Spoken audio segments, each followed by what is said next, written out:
Mister Stephen भारी लहजे में जवाब देते हैं, यक्षिणी एक डायन है। जैसे अनुराग मिस्टर स्टीफन के मुंह से ये बात सुनता है, उसके रोंगटे खड़े हो जाते हैं। उसका शरीर ठंडा पड़ने लग जाता है। उसके पूरे बदन में कपकपी सी छाने लग जाती है। अनुराग हैरानी के साथ कहता है, क्या कहा सर आपने? डायन? मिस्टर स्टीफन अपनी बात को आगे जारी रखते हुए कहते हैं, हाँ अनुराग, आपने बिल्कुल सही सुना। डायन जो हर अमावस्या पूर्णिमा की रात मर्दों को बहुत ही खतरनाक तरीके से अपनी हवस का शिकार बनाती है। अनुराग मिस्टर स्टीफन को ही एकटक नजर से देखते हुए कहता है, हवस का शिकार बनाती है मतलब सर?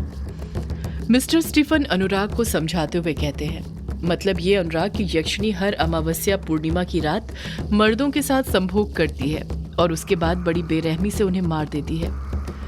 मिस्टर स्टीफन की बात सुनकर अनुराग के होश उड़ गए थे। वो कुछ बोलना तो चाहता था, लेकिन उसे समझ नहीं आ रहा था कि आखिर बोले तो क्या। उसकी बोलती बंद हो गई थी।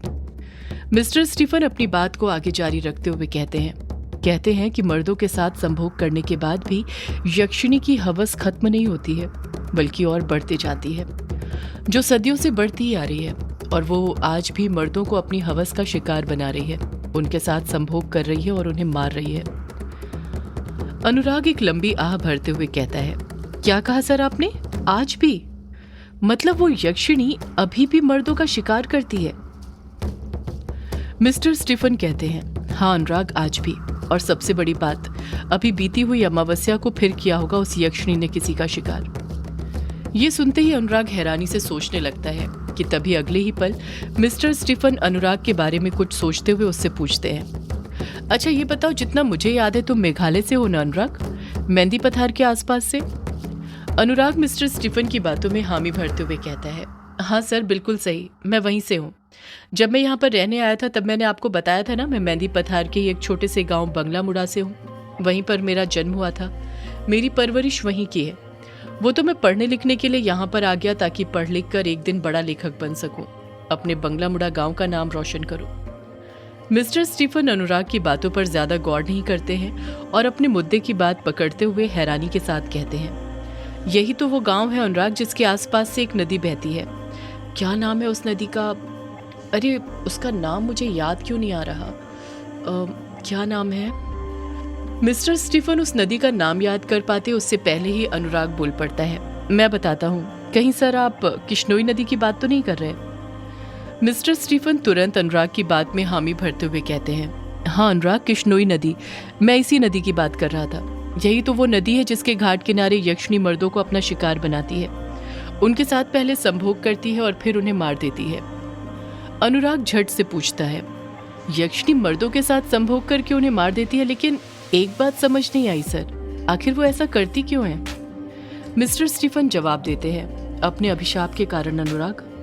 अनुराग हैरानी से अपनी दोनों भौहें ऊपर उठाते हुए कहता है, अभिशाप? कैसा अभिशाप सर?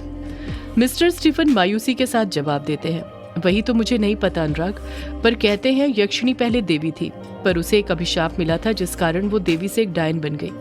अभिशाप क्या था, किसने दिया था, क्यों दिया था, मुझे कुछ नहीं पता। तुमने वो कविता लिखी थी तो मुझे लगा तुम्हें पता होगा यक्षिणी के अभिशाप के बारे में। वही मैं तुमसे पूछने आया था और तुम उल्टा मुझसे पूछ रहे हो कौन सा अभिशाप। और ऊपर से तुम तो उसी गांव के निकले जिसके घाट के पास यक्षिणी मर्दों को अपना शिकार बनाती है। अनुराग ने कुछ नहीं कहा तो मिस्टर स्टीफन अनुराग पर शक करते हुए कहते हैं, अनुराग मुझे अच्छे से सोच समझ कर बताओ, क्या सच में तुम्हें उस अभिशाप के बारे में कुछ नहीं पता? अनुराग तुरंत मिस्टर स्टीफन को अपनी बातों पर यकीन दिलाते हुए कहता है, नहीं सर, आप मेरा यकीन करिए, मुझे यक्षिणी के अभिशाप के बारे में सच में कुछ नहीं पता। सर अभिशाप तो छोड़िए, मुझे तो यक्षिणी के बारे में भी अभी आपसे पता चल रहा है कि एक डायन ऐसी भी है जो मर्दों के साथ संभोग करती है और फिर उन्हें मार देती है। पता नहीं क्या मजा आता होगा उसे मर्दों की जान लेने में। बड़ी अजीब डायन है, इससे पहले ऐसी खतरनाक डायन के बारे में मैंने कभी नहीं सुना। मिस्टर स्टीफन मुंह बनाते हुए कहते हैं, ये तो बहुत अजीब बात हुई अनुराग कि तुम उसी गांव के हो जहां पर यक्षिणी ये सब कर रही है और तुम्हें ही यक्षिणी के बारे में कुछ नहीं पता, बल्कि मुझे तक पता है। मुझे क्या, और भी बहुतों को पता है। आखिर वो यक्षिणी जो है उसे कौन नहीं जानता? अनुराग मिस्टर स्टीफन को घूरते हुए कहता है, सर एक बात बताइए, आपको यक्षिणी के बारे में कैसे पता?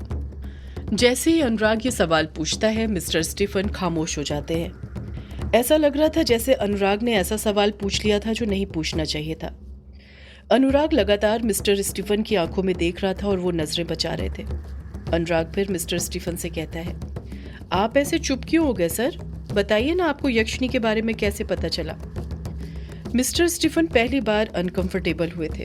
वो जवाब देते हैं, वो अनुराग क्या है ना, मेरा एक करीबी दोस्त था जो मेरे दिल के सबसे करीब था। वो यक्षिनी का दीवाना था। उसका ये दीवानापन यक्षिनी के लिए इतना बढ़ गया था कि मैं तुम्हें क्या बताऊं। उठते जागते वो यक्षिनी का ही नाम लेते रहता था। उसके अंदर यक्षिनी से मिलने की तलब पैदा हो गई थी और फिर उसी तलब ने उसकी जान ले ली। इतना कहकर मिस्टर स्टीफन चुप हो जाते हैं। उनके भारी लहजे से साफ समझ आ रहा था कि वो उस पल को याद नहीं करना चाहते थे। अनुराग धीरे से मिस्टर स्टीफन से पूछता है, क्या हुआ था सर, अच्छे से बताइए ना। मिस्टर स्टीफन कहते हैं, उसके ऊपर यक्षिनी के हुस्न का जादू चल गया था। उसने यक्षिनी के हुस्न के इतने किस्से सुन रखे थे कि वो उसे सिर्फ एक बार देखने के लिए उसके हाथों मरने के लिए भी तैयार था। और उस आस में वो मेघालय चला गया था। वहां पहुंचकर उसे ये भी पता चल गया था कि यक्षिनी कौन सी नदी के पास मर्दों को अपना शिकार बनाती है, और वो किश्नोई नदी थी।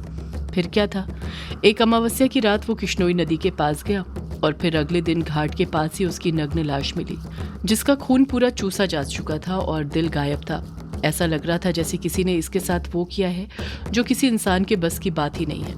अनुराग हैरानी के साथ कहता है, क्या मतलब यक्षिनी सच में होती है, ये सिर्फ कहानी नहीं है? मिस्टर स्टीफन कहते हैं, हाँ अनुराग, यक्षिनी सच में होती है और तुम्हें तो ये सवाल करना ही नहीं चाहिए। आखिर तुम एक लेखक बनना चाहते हो। तुम्हें पता होना चाहिए कि जो भी कहानी हम पढ़ते हैं, सुनते हैं, कहीं ना कहीं वो कहानियां सच ही होती हैं। बस उसे हमारे सामने तोड़ मरोड़ कर पेश किया जाता है। अनुराग मिस्टर स्टीफन से कुछ पूछता उससे पहले ही मिस्टर स्टीफन बोल पड़ते हैं, तुमने वो कविता लिखी थी ना जिसमें यक्षिनी के पास जुगनू रहते हैं, वो घाट पर बैठी रहती है, ये भी सच है। कहते हैं कि जुगनू यक्षिनी के दोस्त होते हैं जिससे उसे शक्तियां मिलती रहती हैं और वो किश्नोई नदी के घाट पर ही बैठी रहती है।